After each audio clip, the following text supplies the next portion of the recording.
ఈరోజు మన వీడియోలో నా స్టైల్లో చికెన్ కర్రీ ఎలా చేస్తున్నానో ఈ వీడియోలో అయితే చూడండి.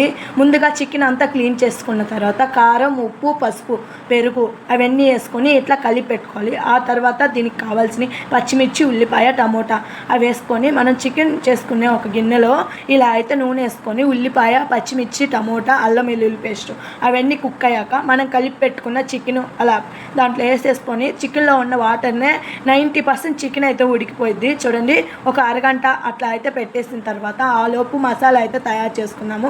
ధనియాలు, చెక్క, మొగ్గ బాగా వేయించుకున్న తర్వాత కొబ్బరి, ఎల్లుల్లి అలా తీసుకొని చూడండి, చికెన్ కూడా 90% అయితే ఉడికిపోయింది. చికెన్లో ఉన్న వాటర్ తోటే చికెన్ అనేది ఉడికిద్ది. ఆ తర్వాత మీకు ఏదైనా గ్రేవీ అలా కావాలంటే కొద్దిగా వాటర్ అలా పోసుకొని అండ్ ఆలోపు చికెన్ మసాలా అండ్ కూడా తయారీ అయిపోయింది. దాంట్లో వేసుకొని అలా తింటుంటే అన్నంలో అబ్బబ్బబ్బా ఎంత టేస్ట్గా ఉంటుంది. మీకు కూడా ఈ వీడియో నచ్చితే సబ్స్క్రైబ్ చేసుకోండి.